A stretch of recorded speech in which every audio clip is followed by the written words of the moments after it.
Hi folks, welcome to week 2 of our workshop. I'm really excited to talk to you this week about personal renditions of the sacred. So as we get ready to go into this week and you're free writing this week, a couple things to keep in mind. One, not only are you doing your free writing this week, but you're also responding on your group members' free writing from last week. So you'll see instructions in the week 2 folder about how to give feedback, how to leave comments in the Google document or the document that's uploaded to Google Drive. So take a minute to look at that as you're giving each other feedback throughout the week. But let me tell you this week about the content that we're working on and the writing prompts that you have. So as you start to get into writing your spiritual narrative, what you're going to find is that we have a unique set of obstacles, and that is spiritual language is usually fraught with this sort of prefabricated rhetoric and these tired cliches. And you probably know what I'm talking about. Whatever faith tradition we come out of or spiritual tradition we come out of, there are these phrases and these catchphrases and these words that just get used over and over and over again. And if we were in that community, we know immediately what those phrases mean. But the problem with this kind of language is it's what we call cliches or dead language, which means it no longer carries the kind of sensory and emotional impact that we need as writers and as artists to access the emotions and the visceral reaction of our readers. So the word cliche actually comes from the old printing press days where they would have certain sets of words that just came together all the time. And so they made, instead of having to put those individual letters in on the printing press, they just made these plates that had the words together. And those plates were called cliches. And they would put those plates in whenever they needed to publish or print that particular phrase. Like it's, cliches I'm thinking of. It's raining cats and dogs. Roses are red, violets are blue. You can probably think of some others as well. We're not playing on an even playing field. These are the things, cliches, you don't want to be caught flat-footed. Like things that we all kind of know and understand, but the original sort of punch behind the words has been lost because it's gone around and around and around.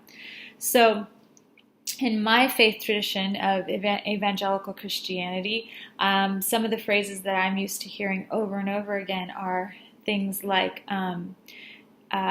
we want to speak the truth in love.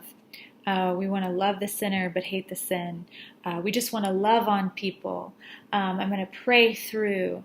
These sorts of phrases and words which you can probably think of your own too. There's more. We got to be really careful about bringing those into our writing because they don't have any kind of sensory, physical impact to them anymore. And so as writers in the spiritual narrative genre, we need to really become aware of the sort of hiccups and the restraints and how do I want to put it, the sort of depicted ways that our spiritual traditions have, I'm stumbling over words, the ways that our spiritual traditions have been depicted in the past that might create resistance in our readers, right? And that might just cause them to check out. We need to work against that. We want to constantly be foiling our readers' expectations. We want to be surprising them, and we want to get past any kind of resistance they might have about our particular faith tradition. And the way we do that then is to anchor our writing in the specific and in the sensory. So when you are writing about your experiences, try to really anchor it in your 5 senses. What do you remember about the church where you used to worship? Do you remember the smell, or the synagogue? Do you remember the smell of incense? Do you remember the quiet hum of the air conditioner? What about, if you, in your home, or if you were out, on a path walking, do you remember the smell of cedar? So keep it very rooted in the physical, sort of sensory, lush details of the experience.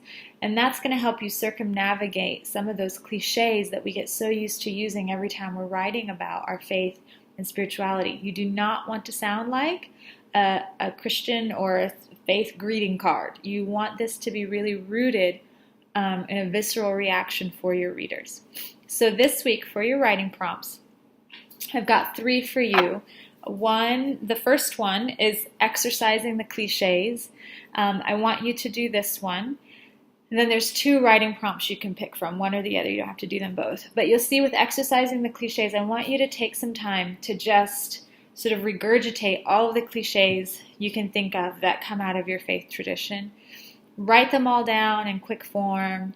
And then I want you to go back and I want you to pick 2 or 3. And time yourself for that first one. Give yourself 30 seconds to a minute or 2 minutes, 5 minutes to just write down all the cliches you can think of.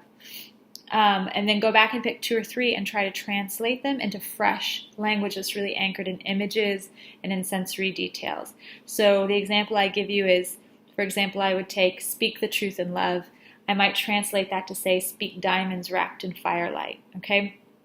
So what I want you to do is 1, be aware of the cliches so that you're less likely to fall into them as you're writing, and 2, exercise that muscle of really reaching for fresh and original language that's going to help you avoid the cliches. And then you have 2 writing prompts to choose from. These writing prompts are designed, they're sort of set up in such a way that they're really going to anchor the writing in the sensory, in the personal for you. And so see how that goes, see how each one of those work for you. All right, if you have any questions for me, let me know. I'm really excited to see what you all come up with this week, and looking forward to hearing from you in the workshop. Bye.